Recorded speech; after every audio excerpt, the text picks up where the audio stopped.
Il y a aujourd'hui combien d'années que je me suis enfui pour toujours de Santiago, Antonio?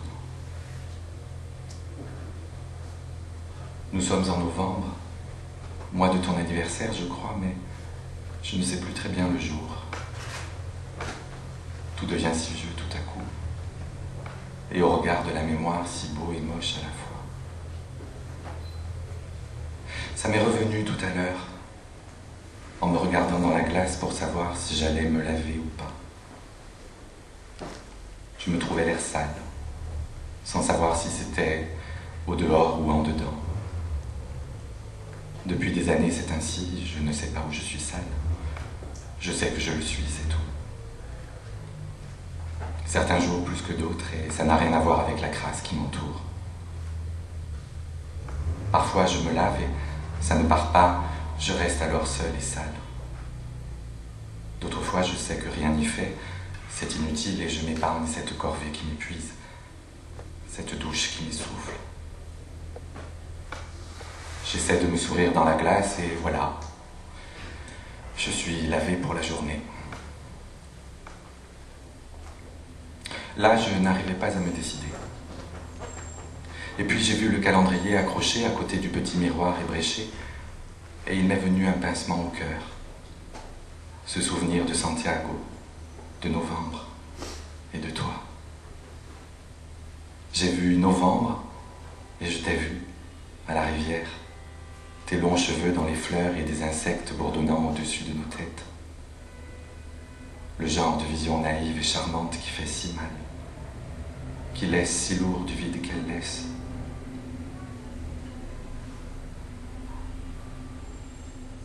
Je viens de regarder par la fenêtre. La fenêtre de ma chambre donne sur l'arrière d'un autre bâtiment de l'ensemble en ciment qui m'abrite. Il y plane toujours un air gris et confiné, même par beau temps.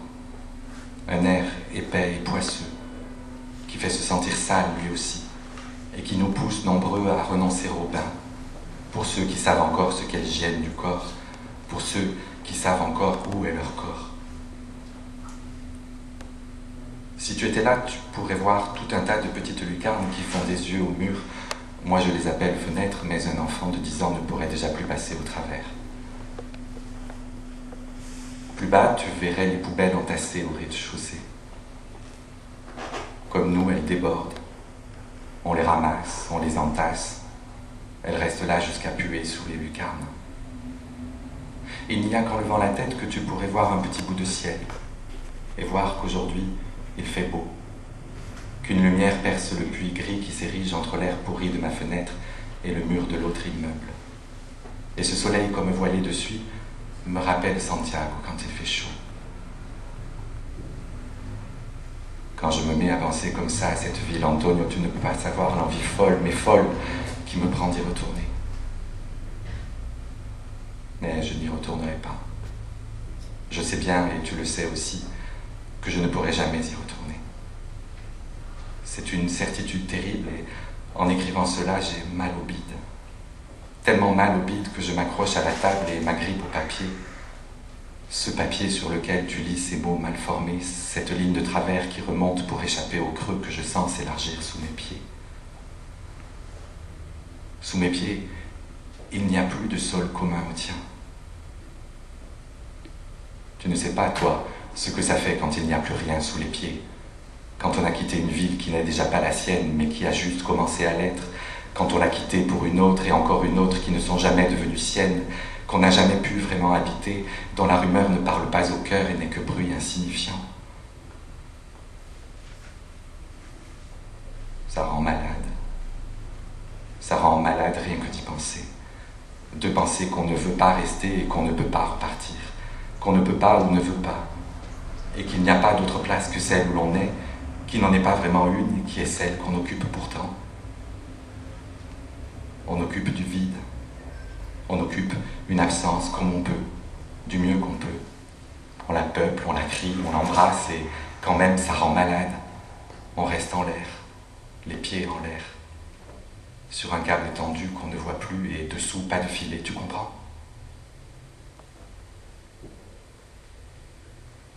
Je me sens si seul, Antonio. Je suis si triste et si faible que je ne peux plus rien. Pas même pleurer.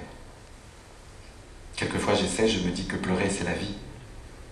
Je me jette sur le lit à plat ventre et me force à coups de contraction de ce qu'il me reste d'abdomen à hoqueter, à gémir, à sangloter, à crier plaintivement comme une bête blessée, à grogner. Mais je n'y arrive pas. Et dans ces moments-là, je pense toujours à toi. À comment et combien je pleurais lorsque je t'ai connu. Lorsque j'ai su que je t'aimais d'amour, toi, mon ami. Quand j'ai su qu'un très beau drame se nouait en moi, du simple fait que je tremblais en entendant ta voix, en te serrant la main, en te voyant de dos dans la foule. Je restais ainsi des heures sans bouger, couché dans mes jeunes larmes, en attendant une lettre, un coup de téléphone de toi, avec une amertume au coin des lèvres qui n'a jamais disparu. Mais aujourd'hui, pas de lit, pas de pleurs jouées. J'ai préféré t'écrire. Il faut dire que les draps sont immondes. Les employés de la maison ne les changent que toutes les 2 semaines et on n'est pas loin du bout de la 2e. Ajoute que quand par miracle j'ai un peu d'appétit, ce n'est jamais aux heures où il faudrait, alors je mange sur le lit les quelques aliments comestibles que je vole dans le réfectoire à ceux qui ne mangent pas du tout. Bouffe de carton-pâte infecte, que j'avale en miettes qui retombent sur les draps. Je suis si maladroit et au fond, je m'en fous.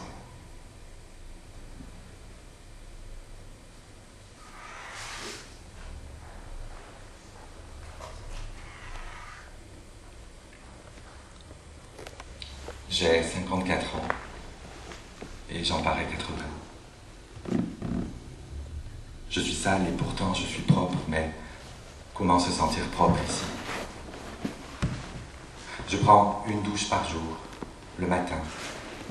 Ça m'épuise tellement que souvent je me recouche. Je ne me rendors pas vraiment, c'est impossible avec les cris sortant des lucarnes voisines. Ça commence très tôt, parfois ça n'a pas cessé de la nuit. Je mets la radio et divague avec elle. Je reste comme ça, dans le baignoire humide qui me moisit la peau. Dans les plis, elle est verte, entre les doigts de pied presque bleus. Je me relève et m'occupe de mes ongles, de mes oreilles, de mon nez. Je brosse, je gratte, je récure. Je mets des gouttes et des pommades. Parfois, je me trompe et j'ai peur, comme si elles n'étaient pas toutes interchangeables. Comme si une mauvaise pommade appliquée à tel endroit pouvait m'abîmer davantage. Quelquefois, j'ai le courage d'aller dans la grande salle de toilette commune pour prendre un bain. Mon corps est si léger qu'il ne flotte presque plus. Je sens son poids qui m'enfonce. Et mes fesses touchent le fond du baquet, ça me dégoûte. Même si je sais qu'il a été nettoyé, j'ai l'impression de me frotter à d'autres fesses fantômes. Et entre les os, je sens la folie qui s'immisce et j'ai peur. Je n'y vais presque plus. Je préfère rester couché et rêver que je suis gros, avec une bonne couche de graisse qui me protège. Puis, quand je me réveille, je me déshabille entièrement et me plante devant la glace fixée à la porte de l'armoire. Moi, j'ai le droit d'avoir une glace, sans doute parce que je sais encore qui je suis. Quel malheur. Je me regarde longuement. Et je songe que toujours, je me suis regardé longuement dans les miroirs, dans tous les miroirs où je pouvais me voir nu, avec envie et curiosité, avec le désir de posséder de mon corps ce qui semblait ne pas lui appartenir, ce que je ne reconnaissais pas comme étant lui, ce qui ne collait pas avec mon corps intérieur, ma représentation. Aujourd'hui, je me regarde et tout concorde. Je suis aussi maigre que je me sens maigre, aussi moche que je me sens moche, aussi sale aussi. Tout colle. C'est désagréable et rassurant. C'est bien moi. Nu entièrement, surtout depuis que j'ai perdu tous mes poils. Je n'en ai jamais eu beaucoup, j'étais glabre du torse et sur mes jambes une pilosité éparse, sauf les tibias plus fournis. Maintenant c'est fini. Plus de poils à part au menton et sur les joues, d'un gris blanc sale. Ma peau a toutes les nuances de blanc et de gris. Elle est très sèche et souvent elle pèle malgré les crèmes. Elle ne pendouille pas, tant je suis maigre. Elle est tirée par tous les os saillants, mais si je la pince, alors elle se ride horriblement et c'est la peau d'un vieillard. Je me regarde. Je suis toujours aussi grand. Je ne me plains pas. J'ai toujours voulu être grand quand j'étais petit. Mais j'aurais pu l'être moins. Je me serais alors senti un peu moins en dehors du monde, plus dedans, avec tous les autres, plus près des petits, qui m'ont toujours attiré mais à qui je faisais peur. Je me suis un peu tassé peut-être, mais ça ne se voit pas dans cette place. Je ne grandis plus en tout cas, voilà enfin une chose normale. Parce que les poils, normalement, ça n'arrête jamais de pousser sur le corps d'un homme. Quand ça commence, ça continue jusqu'à la fin. Mais suis-je encore un homme? Ou suis-je déjà au-delà de la fin? Je ne réponds pas à ces questions. Je préfère toucher les quelques muscles très fins et très durs qui me restent. Ça me rassure, de quoi je ne suis pas sûr. Mais je reste de plus en plus couché. Ils se ramollissent. Et puis, parfois, même dur, je sens comme une faiblesse à l'intérieur, dans les cuisses surtout. Il y a aussi d'autres symptômes. Une douleur dans l'os, je pense que c'est dans l'os, dans le col du fémur. Comme si on faisait passer au travers, lentement, une longue et très fine lame légèrement chargée en électricité. Ça me rappelle les tortures de 73. Sauf qu'aujourd'hui, ce sont les médicaments qui font ça. Et c'est pour vivre, soi-disant. Un autre symptôme. J'ai une envie de vomir permanente et je n'arrive jamais à le faire. Et puis j'ai des fourmis dans les orteils et dans les doigts, l'estomac noué, un tic à l'œil gauche, comme un muscle qui disjoncte. Peut-être que je ne devrais pas prendre tous ces remèdes. Autant chaque jour, c'est suspect. Certains doivent cacher, recouvrir des choses que je ne veux pas voir. Peut-être que tout ça ne sert à rien, que je ne devrais prendre aucun remède. Peut-être que ce mal ne vient pas du corps, et que c'est pour ça que je suis ici. J'y habite comme je peux. On me laisse tranquille. Dans la journée, je peux sortir. Quand je me palpe et que mon corps devient trop mou, alors je me force, je sors, je marche. Je supporte mal le bruit des klaxons et des motos stridentes et je préfère aller dans les quartiers de ruelles piétonnes où même le jour, on dirait la nuit. J'aime voir les putes, les travestis qui rient, les petites frappes au tarif bon marché qui s'adossent à l'angle des rues. Parfois, je m'en paie un juste pour dormir avec moi, 2 heures dans un hôtel l'après-midi. Ils sont contents. Argent facile. Quelques-uns veulent absolument coucher, ils insistent et c'est une des rares choses qui me font encore rire. Mais je préfère parler. Baiser, je ne peux plus. Même si parler me fatigue aussi, le plaisir est plus sûr. Et au moins là, je ne me sens pas sale. Car faire l'amour sans amour n'a plus de sens. Et dormir sans érection m'est plus doux. Mais je n'ai plus envie de parler de ça pour l'instant.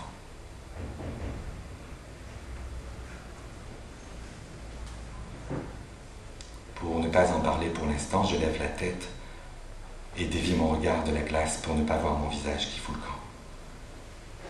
Le corps, c'est différent. Je peux toujours me dire que c'est le corps d'un autre, même si je sens bien que c'est le mien.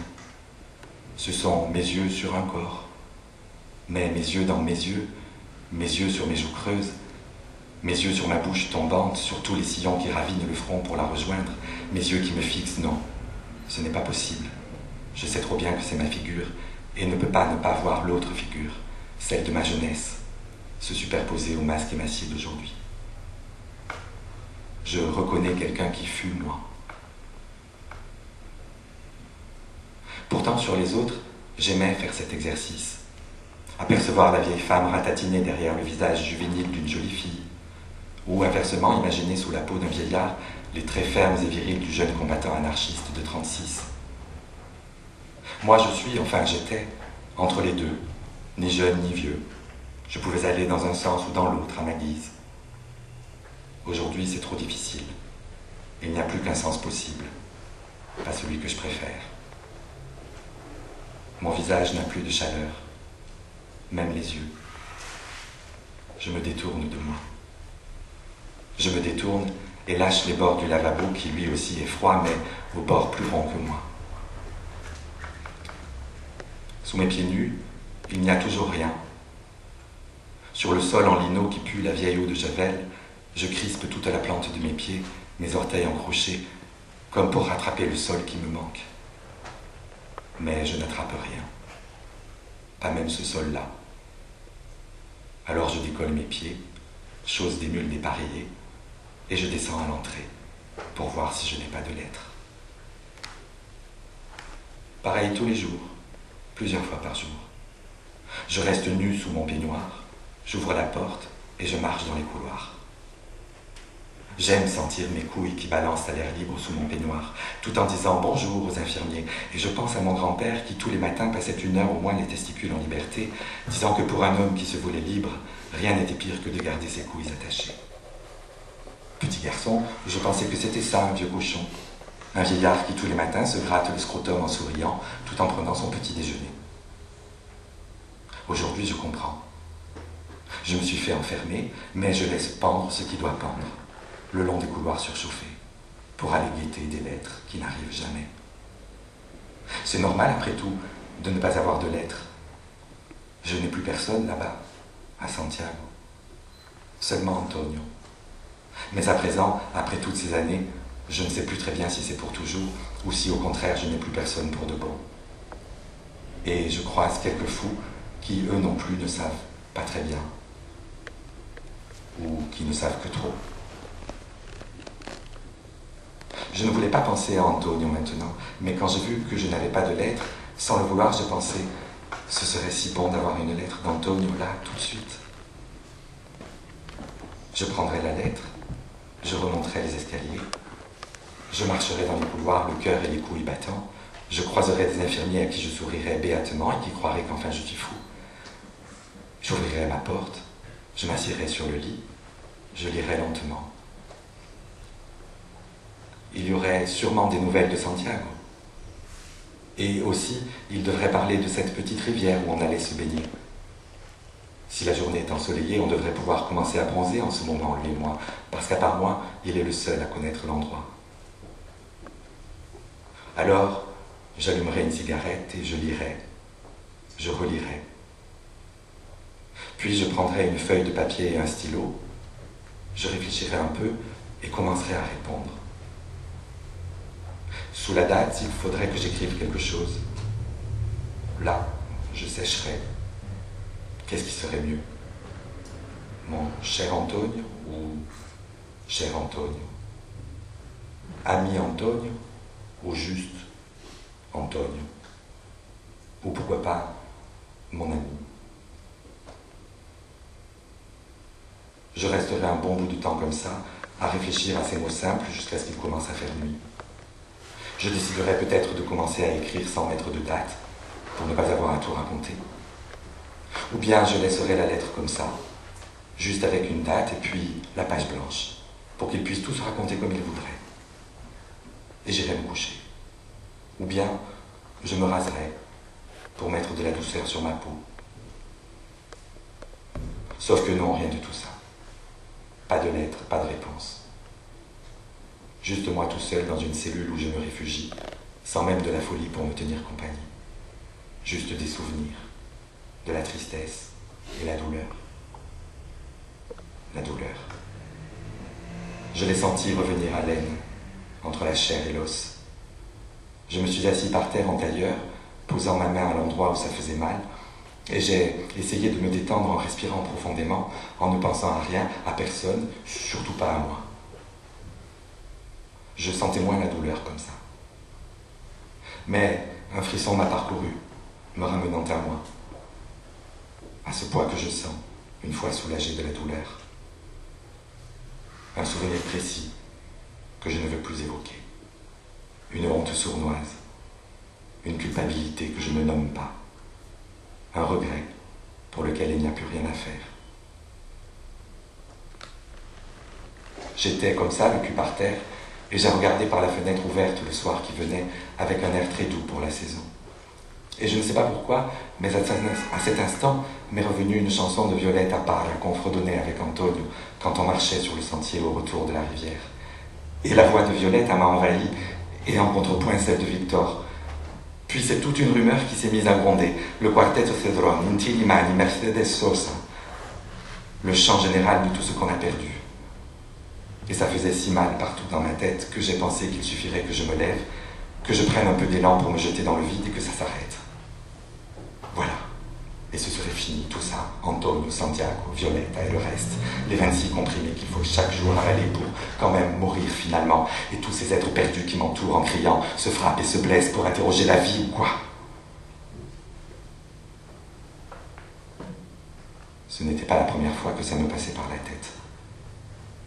Mais je n'ai pas encore assez maigri pour passer au travers d'une des lucarnes. Et, en somme, je ne suis pas encore assez mort pour pouvoir me tuer. Et puis, je ne suis ni lavé ni rasé, et je ne supporte pas l'idée d'être un sale mort.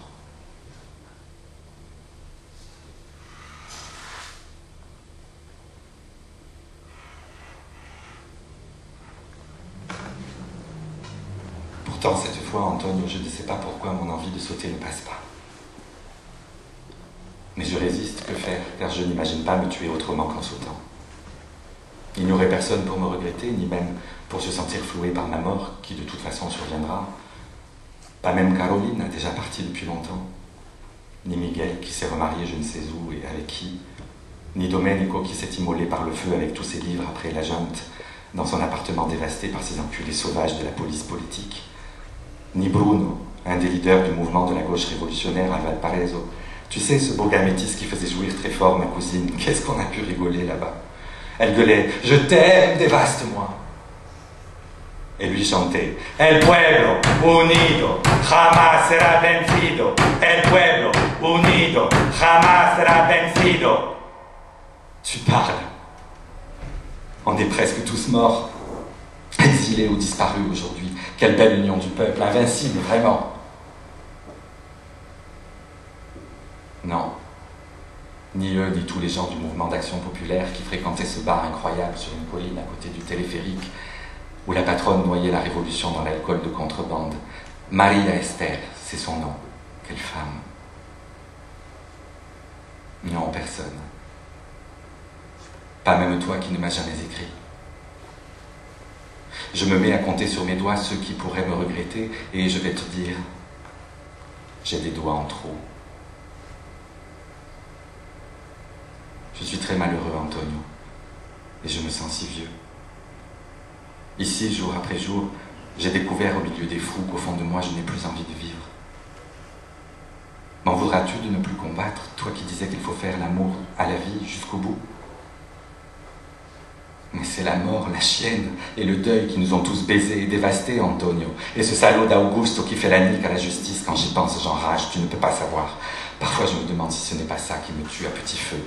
Et puis, avoir survécu aux rafles, aux interrogatoires interminables et absurdes, à l'horreur surréaliste des exécutions du stade, à la torture et au viol, pour me retrouver là 30 ans après ou presque à crever lentement de cette saloperie, chopé je sais pas où en faisant l'amour un jour pour survivre, en offrant mon cul pour bouffer, dans quelle cave obscure, de quelle périphérie, de quelle capitale européenne j'ai traîné ma jeunesse finissante à la recherche des quelques nôtres encore vivants et dispersés. Si ce n'est pas l'horreur, je veux bien que tu me dises ce que c'est. On n'échappe pas au sigle du malheur. La Dina m'a laissé une vie exsangue. Le sida me l'a foutu une seconde fois. Sais-tu ce que c'est, toi? Ce mal sans visage parce qu'il en a plus de sang? Et sais-tu ce qu'ont été toutes ces années dans toutes ces villes que tu ne connaîtras jamais? Je vais te le dire, Antonio, même si ça ne m'apaise pas. Des années d'errance, ivre dans les bars d'immigrés latinos, colombiens, péruviens, argentins, fracassés par l'alcool et les drogues frelatées, abîmés dans des musiques tristes qui chantaient en pleurant dans la fumée des cigarettes et du hache. Des années d'amour grappillées, éméchées, tarifées par moi ou les autres à des coins de rue, dans des cours d'entrepôt ou des palaces arrogants, des toilettes publiques ou salles de bain privées. Les années 70. les meilleurs et les pires de nos illusions. À Hambourg, à Paris, à Rome et à Marseille, à Londres et à Bruxelles, amour à n'importe quel prix pour voler de la tendresse. Récolter quelques morpions en essayant de t'oublier, toi et le putain d'amour que tu m'offrais sans te donner. Pardonne-moi. La débrouille pour survivre. Un peu de solidarité, un crédit dans une cantine brésilienne, les traductions de nos poètes qui ne rapportaient pas un rond, les traductions d'articles économiques vantant le capital qui rapportaient un peu plus et que je bouclais la rage au ventre avec le sentiment de te trahir encore, de vous trahir tous. Des années de duplicité, Antonio, qui te ronge et te coupe en rondelles. Des années d'absence en pagaille, où tu retrouves des paumés qui ne sont pas les tiens mais que tu adoptes, ceux-là ou d'autres, quelle importance. Et puis, la décision de m'installer ici, de me poser enfin, de renoncer, pour fabriquer des repères, reconquérir un terrain ravagé par le doute et la colère. J'ai compris que changer de lieu sans cesse ne valait rien. Il fallait changer de vie pour renaître aux lieux connus et inconnus. J'ai voulu découvrir tout ce que ton absence recouvrait. Cesser de la fuir dans le leurre de te retrouver, enfin aimant, enfin mon amant. Rencontrer des gens nouveaux, m'ouvrir à leurs blessures, à la multitude de leur histoire, cerner le vide qui me creusait, l'accepter. Ne plus en faire une infirmité, une malédiction, un sujet de larmes, en faire même un sujet de joie, comme témoin d'un immense amour qui dure et envoûte. J'ai choisi Barcelone. Duplicité encore. Mais la ville était folle, en pleine explosion. Le vieux salaud d'ici était enfin crevé et tout était possible, même sans utopie. Tout ou presque. Je n'ai jamais pu apprendre correctement le catalan. Il me fallait déjà faire tant d'efforts pour parler bien le castillan, et c'était une occasion. On ne se rendait pas compte, Antonio, à quel point l'espagnol de chez nous est différent de celui des Ibères. C'est presque une autre langue. Une de plus. Et puis honnêtement, je m'en foutais de la Catalogne catalano-catalane. Je ne le disais pas parce que je recherchais des amis et que ce n'était pas mon combat. L'ordure était morte, l'Espagne libre et soi-disant démocratique, c'est tout ce qui comptait. La place était nette malgré les traces de la guerre de 36 sur sa ternure. Les trottoirs étaient libres de cadavres et dans les caniveaux, le sang ne coulait plus. C'était encore le temps de la démerde, moins dur que dans le voyage permanent, mais tu le sais, l'argent n'a jamais beaucoup compté pour nous, pourvu qu'on puisse rester digne quand même. Et quand on a tant souffert du manque de tout dans l'enfance et à l'adolescence, on se réjouit de manger normalement tous les jours dans sa chambrette et de sortir boire un verre de vin le soir avec 3 ou 4 compagnons qui peuvent enfin lire ce qu'ils veulent, à livre ouvert et sans angoisse dans la poitrine. C'est comme ça qu'un jour j'ai rencontré Paco.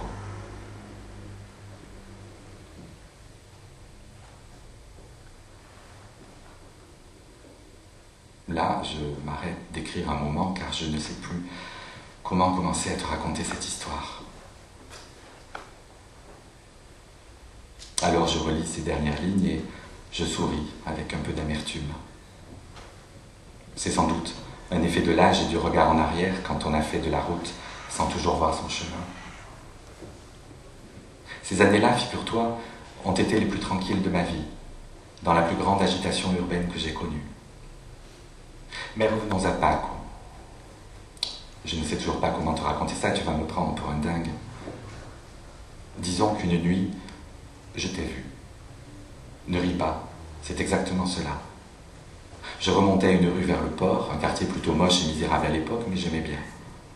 Et puis là, à l'angle du bar où je me rendais pour retrouver des camarades, tu vois que je n'ai pas perdu l'habitude d'utiliser ce mot, je t'ai vu. Toi, en personne, comme tu es. Ou plutôt, comme tu étais il y a 30 ans. C'était bien toi, pas quelqu'un d'autre que j'aurais pris pour toi, tant le désir de te voir était fort. D'ailleurs, à cette époque, je parvenais à penser à d'autres hommes que toi. Tu étais debout sur un pied, adossé au mur noir de la baraque à sandwich qui jouxte le bar, et tu grignotais quelque chose de frit. Tu n'étais pas une vision de l'autre côté de la rue qui aurait disparu à mon approche dans le flou d'un réverbère fatigué. Non, non, c'était vraiment toi, Antonio. Dans un de ces jeans taille basse que tu portais avec un gros ceinturon à boucles et qui t'allait si bien. Je suis resté planté sur le trottoir d'en face, pétrifié de surprise et de joie. Tu m'as vu, plusieurs regards par en dessous, puis tu m'as souri. Alors j'ai voulu traverser, venir vers toi, pleurer tous mes regrets, mais une camionnette est passée et une fois disparue, toi tu n'y étais plus. Je me suis pincé les lèvres, j'ai trébuché en traversant, et puis je me suis dit, n'en parlons plus. Il faudra que je m'habitue à ton fantôme. J'ai pris les escaliers qui descendaient au bar. C'était une ancienne cave voûtée, toujours pleine de mouches, dans laquelle on arrivait par un petit couloir. Je me suis laissé prendre à nouveau par le bruit, par les mots, les rires et les rôles de tous ces gens agglutinés jusque devant les minuscules toilettes à la turque. J'ai retrouvé Fernando et Isabelle, un couple d'artistes fauchés que j'aimais bien et qui vivaient la bohème comme on n'ose plus. Et là, en discutant dans la fumée, au milieu de silhouettes mouvantes et stridentes, je t'ai revu, seul avec ton verre au fond du bar, et tu me regardais, l'air amusé. Tu m'as fait un signe de la tête, j'ai quitté Fernando et Isabelle, et suis venu vers toi, je ne sais pas comment, tellement mes jambes tremblaient. Tu m'as souri, tu as trinqué en me disant bonsoir, tu as sifflé ton verre. Et puis nous avons commencé à parler, et là, j'ai rencontré Paco. Et Paco n'était pas toi, Antonio, je ne vous ai pas confondu. Qui était-il, peu importe, je ne crois pas que ça t'intéresse, et d'ailleurs moi-même, je ne l'ai jamais très bien su. Il aimait parler de tout, des autres et du monde comme il va, mais de lui ne disait rien, ou presque. Mais Paco, lui, me désirait moi, ma grande carcasse et mes yeux tristes. On se retrouvait toujours là, dans ce bar, et par hasard. Jamais de rendez-vous, il n'en était pas question. On se retrouvait, on buvait, on parlait, et puis à un moment, il me disait « Tu m'emmènes chez toi ?» On y allait, on se déshabillait, on laissait la lumière parce qu'il aimait me voir jouir, et on faisait l'amour tranquillement toute la nuit, moi la plupart du temps assis sur sa belle et longue queue. À l'aube, il se levait, ouvrait le frigidaire et se servait un verre de lait. À la porte, il me tapotait gentiment le ventre, souriait et disparaissait dans l'escalier. Jusqu'à la fois suivante. Bar, hasard, bière, parole, désir, chambre, jouir. Rhabillé, verre de lait, sourire, salut. Ça m'allait très bien. À lui aussi. Je n'ai jamais parlé de toi à personne, Antonio. Et surtout pas à Paco. Je ne t'en parlerai même pas à toi si je ne m'étais pas aperçu tout à l'heure que c'est le mois de ton anniversaire. C'est pour cela que je t'écris après si longtemps. Et aussi pour réprimer cette envie de sauter par la fenêtre et d'en finir une fois pour toutes avec la nostalgie de toi et du pays que je ne reverrai jamais. C'est la pire de mes douleurs. Mais je te l'ai dit, ce n'est pas possible. Il faudrait que je me jette d'un autre endroit, que je loue une chambre au 15e étage d'un palace et je n'ai pas les moyens. Car pas question de se rater, et les pensions abordables culminent à 4 étages. Ce qui est insuffisant, je le sais depuis que j'ai vu ce film terrible de Polanski, Le Locataire, où le personnage que le roman interprète se défenestre plusieurs fois, se manque, se casse en morceaux, se ramasse, remonte les étages en rampant et recommence, tout ça pour une histoire d'identité pas très claire. Inutile d'ajouter aux autres cette erreur. Une des autres horreurs, c'est qu'un jour, je n'ai plus vu Paco. Pas si grave, tu me diras, surtout que je couchais quand même avec d'autres que lui, mais tu vas comprendre. Lors de notre dernière rencontre, j'avais remarqué qu'il avait beaucoup maigri. Ses joues s'étaient creusées, ce qui rendait d'ailleurs son sourire plus émouvant et ses yeux semblaient plus grands. Il toussait beaucoup, mais comme je lui posais des questions, il disait que c'était le tabac, il fumait trop, il allait arrêter, ça irait mieux. Ce soir-là, il ne m'a pas demandé de l'emmener chez moi. Et moi, je n'ai rien dit. Il a disparu, même les piliers du bar ne l'ont plus vu. Il me manquait. Tu me manquais tellement, Antonio. Quelques mois plus tard, je suis tombé malade. Je te passe les symptômes, les consultations moralisatrices et les examens divers. Je te passe aussi l'annonce brutale et maladroite du médecin qui n'était pas un ange ou alors exterminateur. Bref, un sombre cycle m'avait rattrapé et celui-là, tu ne le connais pas. Sida. Syndrome d'immunodéficience acquise. Un truc mortel qui se contracte en baisant, peu importe le sentiment. Un virus mystérieux qui te torpille les défenses et te laisse à la merci de tout, surexposé à la merde ambiante. Je résume. Pas envie d'en faire toute une histoire, tout le monde connaît ça aujourd'hui, tu n'as qu'à lire les journaux. Il y en a même qui disent que c'est un coup de la CIA. Ça me rappelle des choses. Un genre de coup d'état sur ton organisme, c'est ça. Tu connais bien la suite, toi, non? Ma suite à moi, c'est que j'ai commencé à me poser des questions, ou plutôt une question. Qui m'avait refilé cette seconde mort? Et à qui l'avais-je à mon tour donné? Il n'y a pas de réponse, bien sûr. On ne peut pas savoir. Et les autres questions, combien de temps, comment, quelle infection, dernier jour, enterrement ou crémation, sont subsidiaires quand, comme moi, on est depuis 30 ans en sursis. J'ai commencé à me soigner, ou du moins, je me suis laissé faire. Quand je n'allais pas trop mal, je me rendais encore au bar où Paco ne venait plus. Un jour, Fernando et Isabelle m'ont dit qu'il était mort. Il l'avait appris par Jean-Louis, un traducteur français qu'il connaissait et qui était ami avec lui. À ce moment-là, en Espagne, on ne disait pas encore les mots, les vrais mots pour dire les choses. Ça faisait tellement tâche dans l'euphorie post-franquiste. On parlait par métaphore. La dictature avait ancré ça, ce qui revient parfois à la loi du silence. J'ai donc métaphoriquement compris que Paco était mort, victime de la CIA pour ainsi dire. Alors j'ai pensé que peut-être c'était lui, l'homme qui. Le savait-il? M'avait-il offert en toute conscience ce cadeau, toutes les nuits où son sexe me cherchait, toutes les aubes où il fixait le rictus de mes orgasmes? Je trouvais cette idée terrible, évidemment, d'autant plus que douteuse. Il se pouvait que, mais il se pouvait aussi que non. Puis j'en ai su davantage sur la maladie. J'ai su que la chronologie dans son évolution n'était pas la même pour tous, que ça dépendait des gens, du physique mais aussi des conditions psychiques, comme dans la torture, tu sais. Et alors là, une autre idée bien plus terrible m'a envahi, pour ne plus jamais me lâcher jusqu'à présent, jusqu'à l'instant précis où je t'écris. Et si c'était moi, celui qui? Si c'était moi, qui portais déjà ça sans le savoir, sans en souffrir encore, et si c'était moi qui avais tué Paco? Et en avais-je tué d'autres, et combien? Et je me disais, et je me dis encore, on finit toujours par payer, quand on a donné la mort, d'une façon ou d'une autre. On en meurt aussi, souvent lentement, calmement, parfois sans bruit dans le coin d'une chambre d'hôpital psychiatrique, appuyé sur les rebords d'un lavabo, face à un miroir sadique qui veut qu'on parle à tout prix, qu'on dise la vérité, la vérité, la vérité.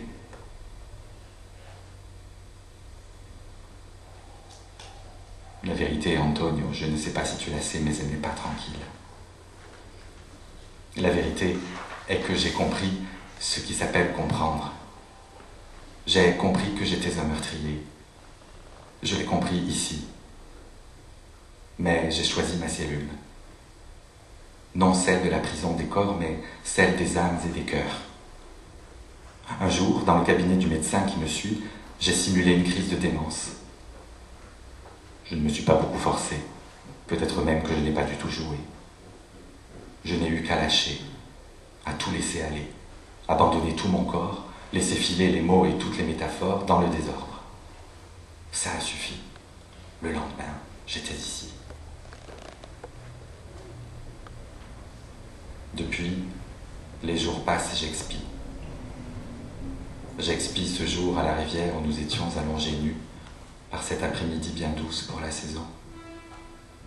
Ton beau visage et tes cheveux mouillés se mêlant aux herbes hautes, le petit papillon vert posé sur ton épaule, tes yeux fermés sautillant légèrement, tes lèvres un peu tendues qui cherchaient un baiser, celui d'une femme qu'évidemment je n'étais pas.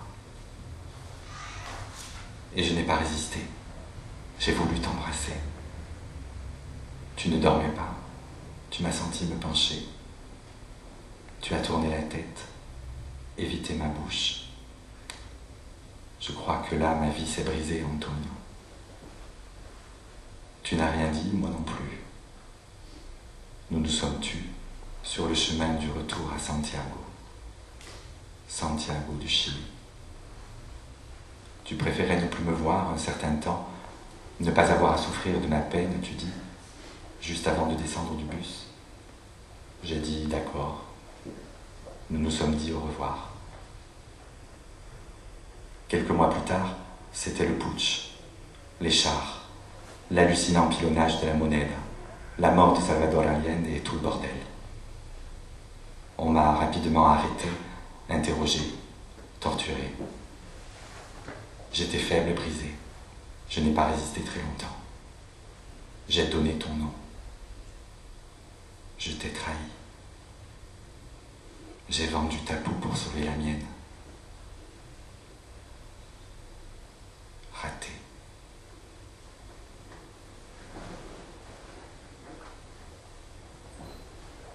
Each man kills the thing he loves.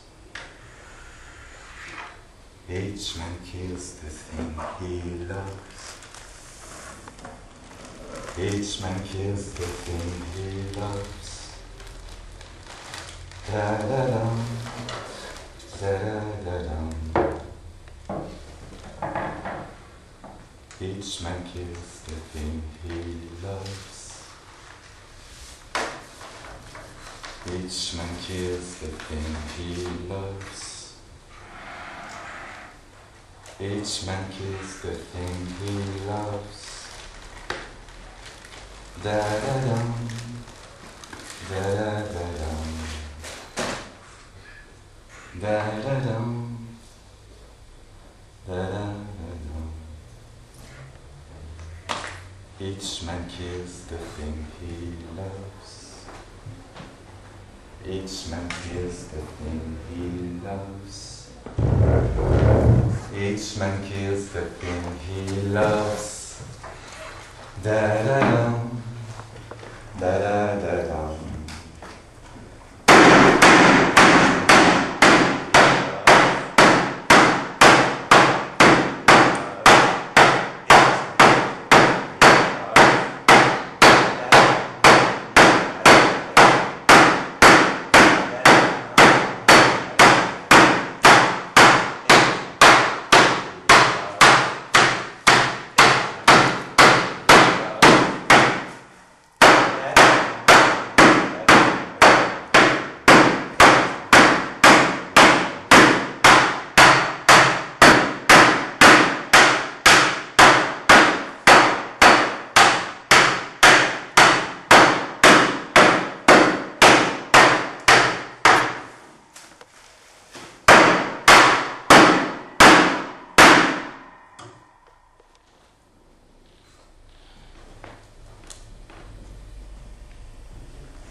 peux vous dire, c'est que c'est un petit peu difficile. On lui laisse quelques minutes et vous pouvez avoir ses livres à côté. Voilà. Merci à vous tous. Ce grand moment que nous avons partagé tous ensemble.